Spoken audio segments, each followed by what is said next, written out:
Have you ever wondered why did Scott Cawthon create FNAF? I've never personally asked myself this question, but I do know the answer. The answer is that Scott took a lot of his criticism to heart on the previous game about the characters being too scary and belonging in a horror game, and he created Five Nights at Freddy's. So what game do we owe as FNAF fans for being so bad that it ended up causing Scott to make a horror game? Well, that game would be Chipper and Sons Lumber Co. But was the game really that bad? That's what I'm setting out today to answer, so grab your popcorn and prepare to experience the game that created FNAF. Chipper and Sons Lumber Co. was released in 2013 after Scott's many religious projects. This game was not met with praise, though. According to Wikipedia, reviews of Chipper and Sons constantly brought up how the characters were unintentionally scary and creepy and looked like animatronics. This sent Scott on a depressive spiral, but I'm not here to discuss that part. I'm here to discuss whether the Funny Beaver game is bad or not. With that short introduction out of the way, let's jump right into the review. Chipper and Sons Lumber Co. Chipper and Sons begins with your character Tyke being told by your father, Chipper, that it's time to go out and fend for yourself. And yes, I am also as shocked as you may be that you don't play as Chipper in Chipper and Sons Lumber Co. And after this, the game just throws you immediately into the game. There's barely any explanation, just Chipper vaguely telling you what to do through a walkie-talkie. And before we continue, the complaints about the characters being scary, they're right. They're completely right. These guys are terrifying. Like, look at the way this piece of crap beaver looks at me. Like he's planning a murder. He's gonna kill me. It's just creepy. Another point of complaint that immediately appears is the UI, which is just it's so terrible. I believe that this game was originally made for mobile, which is why the buttons are so gigantic and the controls are so dated. But the UI is constantly flashing, it's big and it's ugly, and it's just, oh my god, I hate it so much.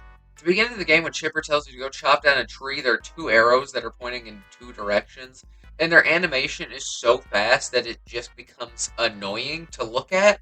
If someone recreates this game for whatever reason, please, just please, make the UI not so god awful.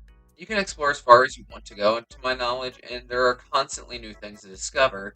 There's a termite kingdom, there's an ancient bird tribe, I think, and under the bridge there are some sea creatures. There's just so much to see in this short little area, and that does bring me to my next point, that the backgrounds are pretty dang cool. The character designs may be awful, but the background designs are so fun, and I think that shines through in the termite kingdom and whatever the hell this bird area is.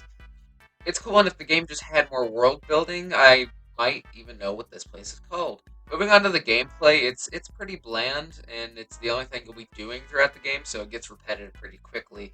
However, even with those points, I didn't find myself disliking the gameplay. I actually thought it was pretty fun, even though it was so repetitive. The thing I did hate was growing those trees. Later into the game, you need a lot of wood, which means you gotta grow the trees a ton to get a lot of wood at once.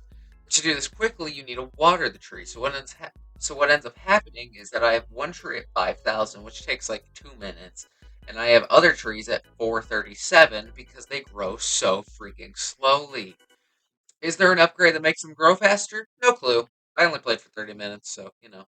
As I mentioned earlier, the game just throws you right in, but even with Chipper guiding you on what to do, it's still very confusing. I found myself just wandering around a lot of the time, just kind of confused about what I needed to do. At some point, I triggered some cutscene, but I have no idea what I did that caused that. So afterwards, I was even more confused, just wandering around, assuming that eventually I would get something to do that would trigger another cutscene for it, but I never did before I stopped my playthrough. The music in this game is also pretty good, and I wanted to bring this up because it's constantly repeating. So if you're planning to play this for yourself, you might come across that. It's kind of annoying, kind of not annoying, but I think it's pretty good. So thank you, Scott, for not making the music so god awful. The final point of my review is a good one. Don't worry. At random points, NPCs will let you play mini-games. These range from finding a ruby in a maze to flying through trees into an impossible task because these mini-games have such terrible visuals. The gameplay is based on images, which makes sense because the game was developed on Click Team. Where it becomes an issue is in these minigames because they often have you avoiding objects, which is kinda hard when you can barely tell what you're looking at. But despite that, I had fun with most of the minigames, so I'll give it a slight pass. I would love if they could operate better, but given Scott's development restraints, I think he did his best. So now that I played a major 30 minutes of this game, what do I think of it? Well, to put it lightly, it's not good.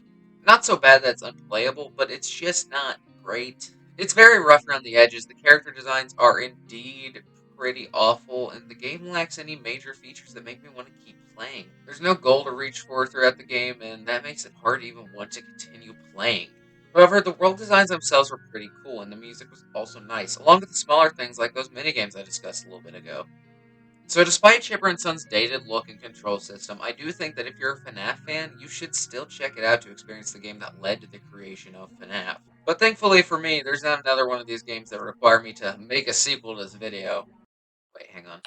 Chipper and Son's Lumber Co. Oh, here we are. Wait, what the hell is this?